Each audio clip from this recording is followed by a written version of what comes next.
Greetings, book lovers everywhere. I'm E-Train, an 11-year-old bookworm and literacy advocate. Welcome to E-Train Talks, where I discuss everything books in the hopes of inspiring others to love reading, as much as I do, and today is a great day.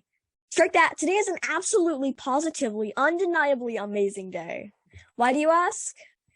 Well, because I get the pleasure of talking all things middle grade with the inspirational, incredible, and all-around wow author, and my newfound writing hero, Elly Swartz, the author of Dear Students and other books for middle graders.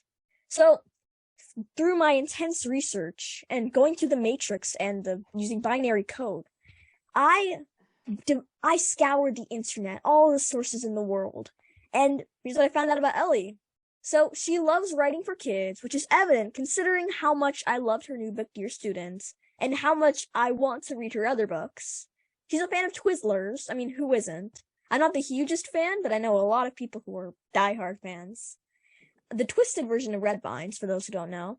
And anything with her family. That's what she likes. She grew up in Yardley, Pennsylvania, studied psychology at Boston University, and if that's not impressive enough, she also earned a law degree from Georgetown University Law Center. Wow. All of that, and she's the author of 4 contemporary middle grade novels filled with hope and books that so many kids love. I'm just beyond excited to chat with Elly Swartz today about everything books, and thank you so much for joining me today. E-Train, thank you so much for having me. Your introduction made my heart so happy, and it's just such a pleasure to meet you in sort of almost person. I followed your podcast, and you are an inspiration to me. So it's exciting to kind of come together and collaborate. It certainly is. And when I saw your panel on the Lit Equity Conference, which was on August 4th, I was so inspired. I'd heard about your book, Dear Student, like everywhere. And when I saw that panel, I thought to myself, I need to read that book. So you thankfully got me a copy, and I devoured it in just a few days. Well, no, one sitting actually. And I posted a book review podcast, and now here we are in an interview, and in person, but not like in person. It's weird to say. And now I'm excited to ask you my first question. So, if you don't know, in Dear Students, there's something called Fearless Fred. It's regarding, like, the courage inside of us, and, like, it's a name that... I'm mixing up Elly and Autumn now. It's a nickname that Autumn's dad created for the courage inside of you. Like, there's a moment where you're just afraid. You're standing up in front of so many people, but then that Fearless Fred comes out. So was there someone who inspired the name Fearless Fred? It's so interesting that you asked that. So the name, the moniker Fearless Fred, as you said, is the part of each one of us that fear cannot boss around. And we all have that. I mean, so many kids think that fearlessness comes with the confident and the popular, but you can be anxious, you can be quiet, you can be worried, and we all have that fearlessness in us. So the moniker Fearless Fred is not attributed to any individual person named Fred in my life, but the concept is the idea of that we all have that fearlessness in us is an embodiment of so many people in my life who show that bravery and that strength in the face of challenge. The kids I've met going around the country, meeting them at schools, who have showed me how strong and brave and fearless they are, even when they have moments of uncertainty and doubt. And so I think Fearless Fred came together as sort of a tribute to all those people in my world. I love that answer. And Fearless Fred is just such a fitting name. Also, it rolls off the tongue really nicely. Right? And I love it. Yeah, me too. And I feel like, you're so right that we all have a Fearless Fred inside of us. Like, a part of us that fear just can't take over. And right. I'm so glad that you introduced that concept into Dear Student because that's exactly what Autumn needed. Autumn needed her fearless Fred, and her fearless Fred came right when she needed it. No spoilers or anything, anybody. No spoilers, but you're right. I mean, sometimes we just don't see ourselves as brave. And I went around the country and I asked a lot of kids, like, who's brave? Like, who do you think is brave? And a lot of kids tell me about their dad or their brother or their mom or their friends, but they never point to themselves. And so I thought a lot about that when I was creating Autumn and Fearless Fred. Yeah, that is the most meaningful and heartwarming concept I've really ever read or seen in a book. And now I carry that message that we all have a fearless Fred inside of ourselves everywhere I go. And throughout the story, the protagonist Autumn fights for animal rights. A local business is hurting animals for money, and she wants none of that. Autumn is like, yeah, I'm gonna stop that. So she helps organize a peaceful protest with the help of her new friend. And I just gotta ask, are you an animal rights activist too? Or do you know someone else who is? I'm not an activist in that way, not the way Autumn is, but I believe in my heart about fighting for the things that matter to us. I do that through writing and standing up for the people that I feel have been hurt and not seen. But I think, and I'm a huge animal lover. I have two dogs, Baxter Bean and Lucy, and we had a guinea pig. We've had African pygmy hedgehogs, hamsters, gerbils, fish. We've kind of had animals throughout my childhood, and I have two sons who are adults now, but through their whole childhood. So I think protecting the most vulnerable population, be it animals, in this instance, it's important to me. It's important to me to give a voice to the voiceless and vulnerable. And in this case, that's pets. I love that Autumn found her fearless Fred in that way.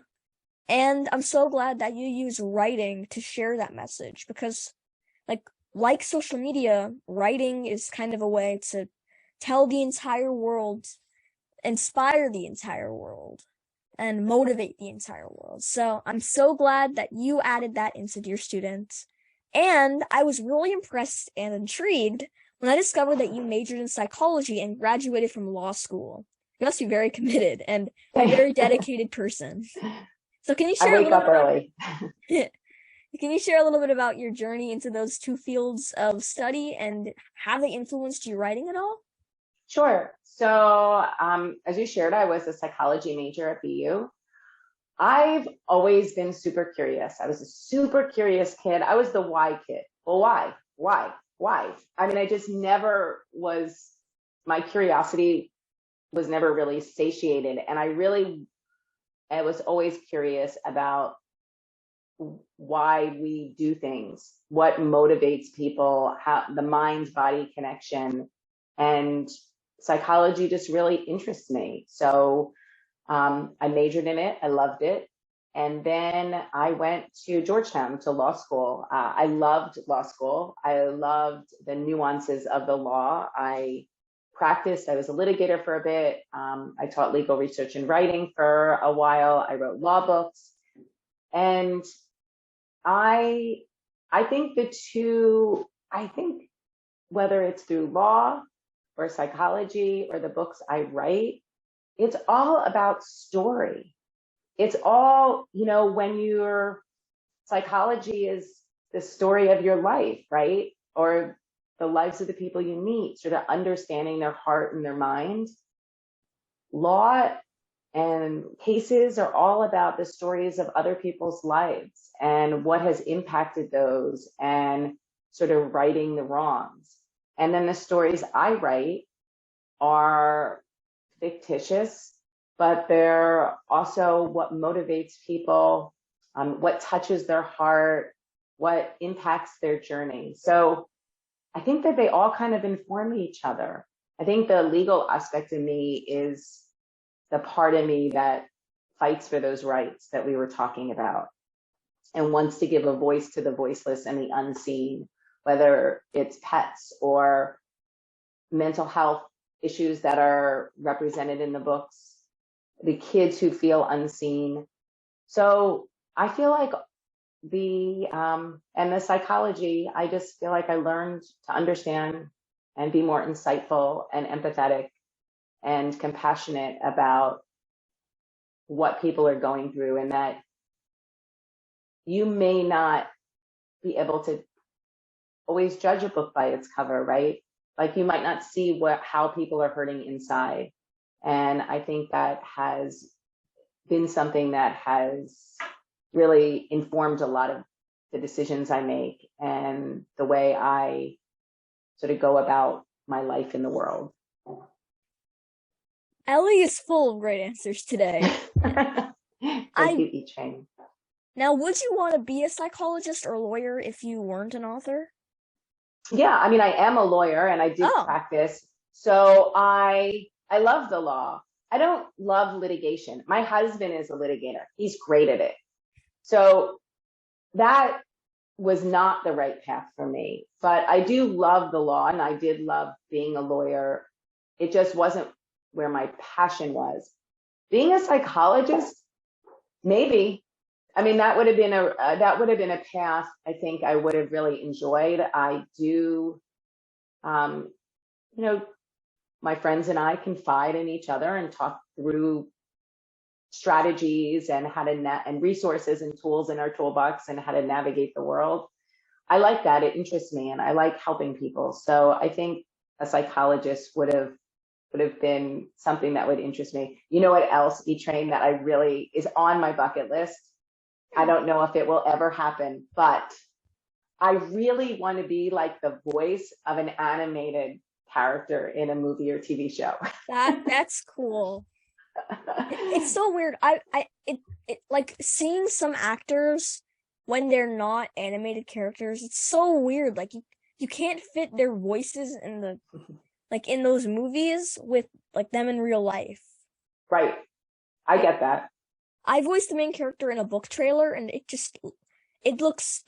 feels so weird. It's just like I cannot picture my voice with that character. So I love that you did that. That's awesome. Yeah, it was very fun. But this is not about me. This is about you. So on to the next question. All right. So while I've only read your latest book, Dear Students, I'm really curious, and I'm sure our listeners are as well, to hear a bit about some of your other middle grade books.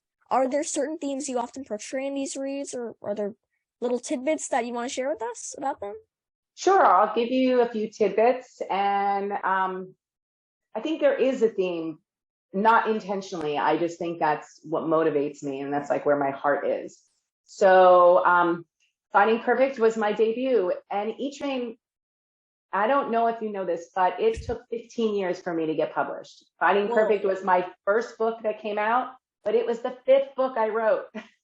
Wow. So, and that is about a girl named Molly whose mom leaves the family to take a job elsewhere, and her life spins out of control. Molly has undiagnosed OCD, or obsessive compulsive disorder. And this is a story about her learning that there really is no such thing as perfect, and really self-acceptance. I love Molly, and she has, she's been a big part of my journey. I've heard from a lot of readers that she and her story and the coming to terms with OCD has been impactful in their personal lives as well. And then Smart Cookie came out. Smart Cookie is about a girl who secretly puts a dating profile online to find her dad a wife with the help of her best friend, Elliot, who is a ghost hunter. Frankie's mom had died many years ago, and she wants a family again.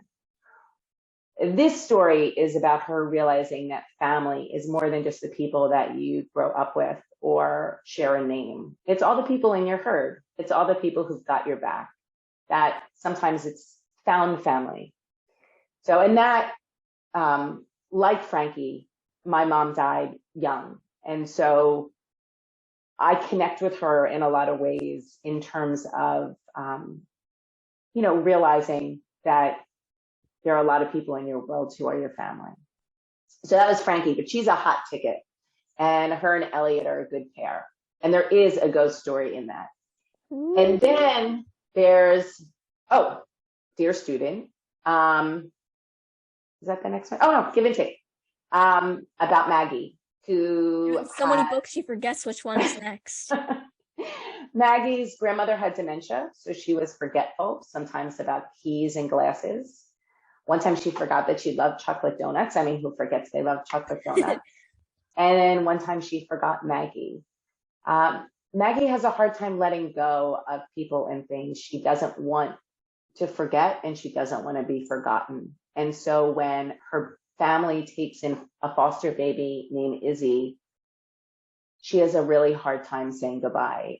Maggie collects things that many would throw away, sticks and old clothes, and holds onto things under her bed and in her closet and in her locker. She has a lot of anxiety, and that's how it manifests. And this is her story about learning that sometimes love means letting go. And then that brings us to Dear Student, about a girl with social anxiety, a pet guinea pig named Spud, who becomes the secret voice of the middle school advice column. And so those are the books that are out in the world. And you asked about a theme, not intentionally, but it seems all of my books have touched on and incorporate main characters who have mental health challenges, anxiety, OCD, hoarding, depression. And it's important to me that kids are represented in these books that have all of these things, because kids have this stuff. Kids have anxiety. They have mental health challenges. And the more we can talk about it, the more we normalize it. And the more people will reach out and get help. Because what I don't like, what isn't okay with me, is when I travel around and talk to kids and ask them why they haven't shared, they say, oh, I don't want kids to think I'm weird. And I don't want them to stop hanging out with me. That's not okay with me. It's not okay with me that people feel shame or embarrassment. It's like needing glasses or getting a cast on your arm. So I want all kids to feel seen and respected. And so for me, it's not intentional, but that seems to be something that has been woven into my stories. Well, my mom called me a smart cookie once. I was little, so I tried to bite myself. I didn't. Not only are your titles on point, your descriptions, your books, they're all the perfect. I'm speechless. Oh, I need to read Smart Cookie, Give and Take, all of these. Thank you. And I'm curious to hear what you think about them once you do.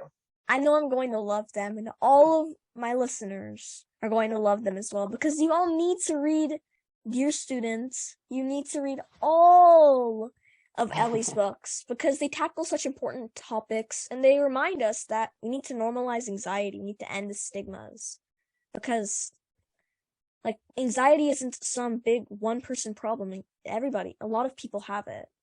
Right. I mean, I think E-Train, that really encapsulates a lot of what I feel, is that anxiety, it doesn't define you. It's not just somebody else's problem. We all have anxiety. Whether you have a mental health challenge, whether it's something that you have an anxiety disorder, or you have moments of feeling anxious, we all can relate. We all can relate at times to feel like autumn, like what is the right thing to say? What should I wear? We all can feel those moments where we step in a room and feel uncomfortable. And I think if we can realize that those moments that we all feel at times are something that others feel often, we can empathize and start having those conversations. And because, right, anxiety, mental health stuff, sometimes it's invisible. And unless you reach out and use your voice, like we're talking about with Autumn, right? In this story, she really finds her voice. Unless you find your voice and you're fearless Fred, no one is going to know that you're hurting. And so it's so important. I want kids to know that they're fearless, to know that other kids experience these things, and to know that it's okay. It's okay to not feel okay, and to know that they're going to get to the other side. It's October, and your protagonist's name is Autumn. The book takes place in autumn. You must be a pretty big fan of autumn. So I am. Yeah, so speaking of, because it's Halloween's coming up, because it's fall, you got your pumpkin spice latte from Starbucks in your hand, and you're sitting by the fireplace because it's getting pretty cold outside, although it's not too cold. Fall is just that kind of in-between zone that I love. So what are your fall middle grade reads? What are your favorites? And also, what are some what's your favorite spooky middle grade book? The spooky middle grade, I think Lindsay Curry has Yes. really done an amazing job. And her new one is called The Girl in White, I think. Yeah. And I am excited to read that. I've read her other books. I think she kind of nails the whole spooky, scary thing really well for middle grade. The book I'm reading now is by A.S. King, The Attack of the Black Rectangles. Oh, I've seen that. So it's excellent. E-Train, I highly recommend it. She's a phenomenal author, and that's what I'm reading now. And I'm also writing now. So a lot of times when I am writing a new book, I step away from, I don't read as much, because it's really important to me that the voice of my character that I'm writing is not influenced by any voice that I'm reading about. So I kind of stay in my the world in which I'm creating while I'm writing. What are your writing projects that you're working on right now? Or what can we look forward to? I have a couple of writing projects that are happening now, which I love. I love having a bunch of things that I'm working on at once. I just handed in copy edits not that long ago, and got a sneak peek at the cover of my next book called Hidden Truths. It's coming out, I don't have an exact date, but I think it's September 2023. So it's coming out next year. I love the cover. I love this story. So E-Train, remember I told you my journey was very long to writing? Mm-hmm. This was the first book I wrote in 2001. And it has only taken me 22 years to get it right. Wow. It's a very different book now than it was back then. It's my first dual point of view. It is my first book with a boy and girl protagonist. It is a book about changing friendships, navigating changing friendships, the promises we make, the secrets we keep, the lies we tell, and the healing nature of forgiveness. And the question, like, how far would you go to keep a promise to a friend? It's about Eric and Danny, who are neighbors and best friends. Danny is a hotshot baseball player, and she wants to be the first girl on the all-boys team. She knows exactly who she is and what she wants. Eric, not so much. He is lovable. He loves crossword puzzles. And that's my kind of kid. Right. And mine too. I love Eric. He has a giant heart. He's a great friend, and he doesn't know what he wants, and he's totally fine with it. I mean, he's not loving that he's super forgetful, and at times he wishes his ADHD would kind of take a back seat, but he knows he's okay with being uncertain until there's an accident that happens. And Danny's baseball plans are, I'll just say, put on hold. And Eric is worried that it's his fault. This is a lot about guilt and forgiveness and friendship. And I love this story. And so that is coming out in less than a year, coming out next September. And then there is a new book that I'm writing right now. that is coming out in 2025. It has not been announced, so I can't really share much about it. It's just to say, stay tuned. I am busy writing it. I love this book, and it's a pretty great project. I'm very excited. So I'm entrenched in writing that book right now. And then I'm working on trying to get a picture book, which I have written a zillion. None of them are really good yet, but I'm working on it. Well, I'm looking forward to all of your upcoming projects. Thank you. And your newest book that's coming out, that is the book for me. Because it's so just, I found that there's no books that really tackle navigating friendships. And as I'm a 6th grader, I just started, it's hard to like really know. And I guess it's just, I haven't really found a middle grade book that's kind of tackled that topic. And I know that a lot of kids like me really need it. Because it's kind of hard to know, should you hold on to friendships? How do you create new friendships? Like, have I done something wrong? Am I the bad person? Am I the bad guy? Oh yeah, you go. No, you asked really good questions. I have goosebumps because I feel like Hidden Truths tackles a lot of that. And it is about navigating these changing friendships that you have when you're in elementary school and you live near each other, or your parents are friends. And then as you start changing, how does that impact those friendships? And so I'm excited for you to read it. And I feel like Dear Student does that too. Yeah. And it, really sort of explores how we can grow together, like her and Prisha, even though they're not physically together, her friend who moved, and then how we change and grow as a person and as a friend. I've spoken to a few authors who've included Jewish themes or characters in their stories, and they've been told by agents and publishers that their novels are too Jewish. Have you or someone close to you experienced this? I haven't. I haven't had that experience. I'm Jewish. My characters are Jewish. Sometimes it's more evident than others. I know PJ Library is looking at Dear Student. I hope they take it. But I weave in, there are parts of me, if you're writing from that place of true authenticity, right? There are parts of your heart, parts of your life, parts of you that are going to end up on the page. And a part of that is my, being Jewish. So there are parts of that sprinkled in to Dear Student and part of who Autumn is.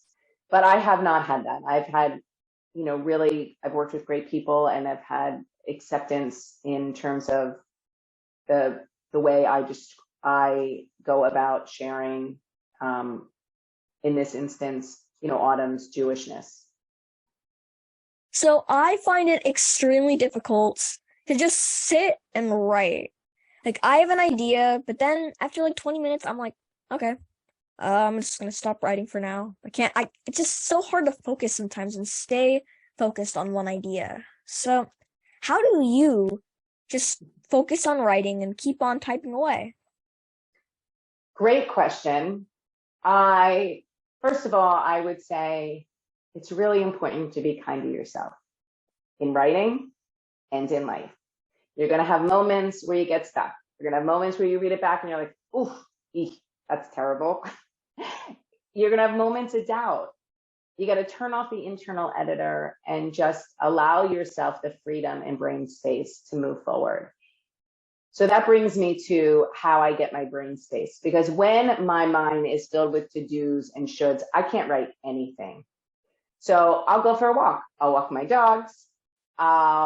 If it's raining, I will dance in my kitchen. I am a big and I do school visits. If we're talking about this topic of how you get your ideas and how you get unstuck, I play music and we all start dancing. What kind of music? Anyway, well, I usually play the song Brave by that's a great song. Yeah. And so that is how often I start writing, when I'm stuck. But you can I mean, you can do jumping jacks. You can move to a space that you don't normally write in. If you write at your desk, go to the kitchen table, or go to sit under a tree outside if it's nice. Or I will change my routine. I'll change the font. I'll change the color. I'll change the size of the font or color. So it's all about tricking your brain so that it thinks it's doing something new, so that you can kind of, the weight of, oh my God, I have to write this. So usually when I am writing a first draft like I am now, I tell students, if I'm in school, I call my first draft Swiss cheese, because I know it's going to stink and it's going to have a lot of holes in it. And so if I know that the first thing I write is going to stink, it really frees my brain to it gives me the permission to write something terrible, knowing that in revision is where the magic is. So I'll find that magic. So I would say those are some of my tips. I also have my character sometimes write me a letter and tell me a secret. That can, take yourself away from the screen and staring at the screen. I use emojis a lot when I'm writing and stuff. Really? Yep. I go back in and I put an emoji at the top and bottom of each chapter. What is the emotion going in? What is the emotion going out? And if all of my faces are like smiley, I realize I just wrote like a giant Hallmark card. And if they're all like sad, I'm like, nobody wants to read that. Like, who wants to be weeping? So it allows me to unstick from the monotonous thing. And it also allows you to access your story from a different way. So visually, using the emojis, or I'll read it out loud. I mean, or you do a partner swap with a friend and they read it, or you record yourself reading it if you don't want to share, if you're not ready to share it yet. And that, again, allows you to access your story from an auditory standpoint, because sometimes you just need to mix it up. You just can't sit and stare at your screen. It's not gonna give back to you in that way. So those are some of the things I do to unstick. I'm very sad because it's time for the final question of the interview. The question I ask every single author, literacy advocate, everybody that I interview. If you could be or meet any literary character, fictional or real, it could be an author, or it could be the most fictional character you can think of in a book. Who would it be and why? Okay. I would like to meet Harold in the Purple Crayon. I would like to meet Harold so that he and I can go on an adventure with his purple crayon. I don't want to go alone. I think I'd be a little nervous. But I would like to go with Harold as my friend and guide. And we would take his purple crayon and go on a really cool adventure. That'd be fun. Right?